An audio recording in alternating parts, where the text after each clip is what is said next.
Nord report the best information in the global internet. I encourage you to subscribe and like and invite you to watch. Helicopters active in northern Crimea. There are also earlier reports of explosions. They can be heard simultaneously in Sevastopol and Krasnoperekopsk. The ferry crossing in Sevastopol Bay is blocked. The occupation authorities are silent. A Mugen 5 Pro drone was found near the village of Kistochkivka in Crimea. It is a civilian drone that weighs 85 kilograms and can carry up to 25 kilograms of payload. The drone is also capable of reaching a speed of 150 km/h. The body of the drone is made of 100% carbon fiber, by which it creates difficulties in detection by anti-aircraft defenses. There was sabotage activity at the Shvedskaya Sloboda railroad station in the Samara region. According to information provided to Telegram, a relay cabinet burned there at night, and a bottle with incendiary agent was found at the scene. According to our information, the fire occurred around midnight. An unknown person set fire to a relay cabinet near Swedish Sloboda. The equipment controlled the passage of trains and the operation of traffic lights. A few minutes later, the cabinet itself went out. The saboteur tried to set it on fire from the outside without opening it. This did not cause any delays in train traffic. Law enforcement officers have already checked the CCTV footage, and the arsonist is being sought. Rescuers came under Russian fire in Toretsk while extinguishing a fire that broke out after earlier shelling. The video illustrates the realities currently faced by emergency services in the Donetsk region. Hostiles are not only ruthlessly devastating their surroundings, but also perfidiously attacking firefighters attempting to extinguish a fire caused by shelling. The State Emergency Service of Ukraine reported on Telegram, publishing the relevant footage. The State Emergency Service points out that despite the constant threat, firefighters are doing heroic work every day to protect people and their property from fire. As reported, one of the rescuers was injured during hostile shelling in Toretsk, Donetsk region. Russian tactical aviation launches missiles toward Snake Island and south of Odessa region. 2 deaths resulting from missile attacks near Kherson are the consequences of violent Russian bombardments in the southern Kherson region. The region's governor, Oleksandr Prokudin, reported in a post on Telegram this morning that 55 missiles struck various locations in the region, resulting in at least 3 injuries. In addition, he reported that the deaths of 2 people resulted from shelling of a residential building and a farm in the Kakhovka district, roughly 40 miles northeast of Kherson. Ukraine's armed forces have denied the loss of 3 settlements in the northeast of the country, near Kupiansk. We do not confirm this information. The tactical front line there has not experienced significant shifts, commented Wednesday de la CNN. When asked about possible losses, the spokesman for the eastern grouping of the armed forces of Ukraine, Sergey said.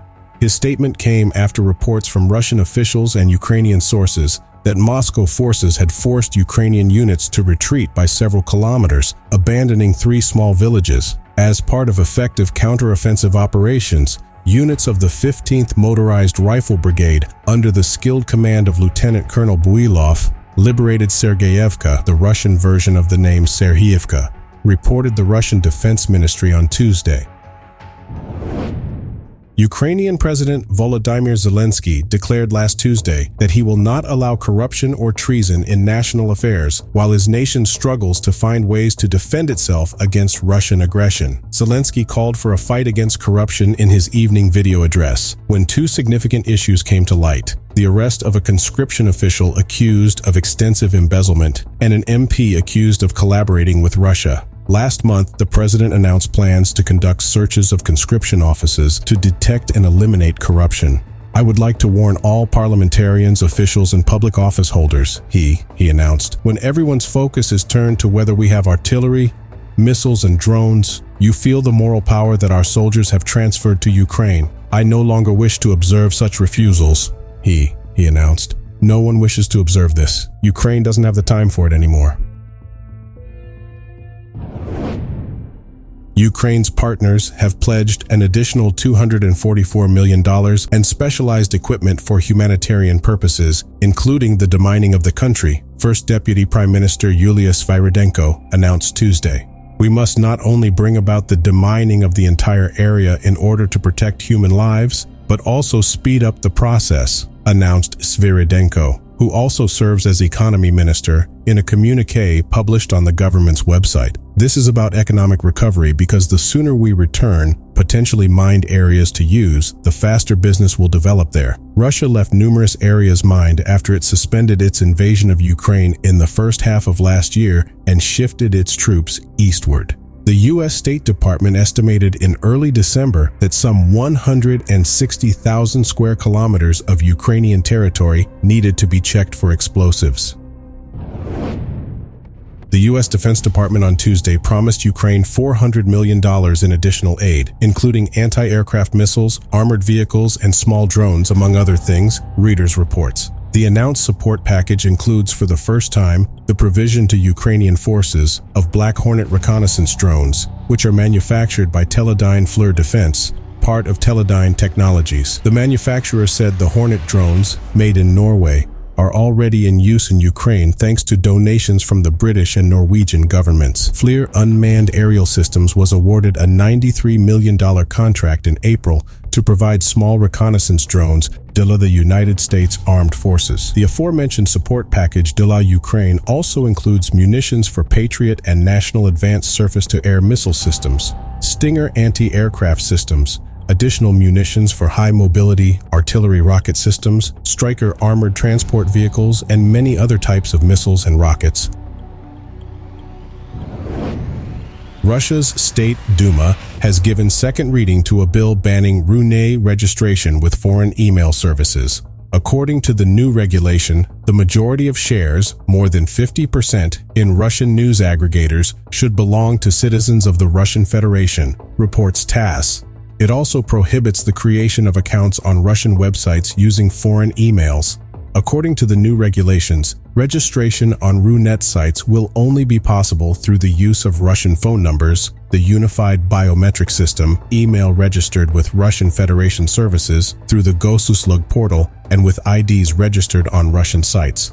According to Alexander Kinstein, chairman of the State Duma's Information Policy Committee, this new regulation applies only to those Russian sites that have registered and authenticated users. It does not apply to accounts created through foreign services such as Google or Apple ID, he explained on his Telegram channel. The new bill also stipulates that posting information on how to bypass the blocking of websites based in the Russian Federation will be the basis for entering it into Roskomnadzor's Unified Register of Prohibited Information. Earlier, Anton Gorelkin, deputy chairman of the Information Policy Committee, explained that the new legislation prohibits the promotion of ways to bypass blockades, but does not prohibit the use of VPN services.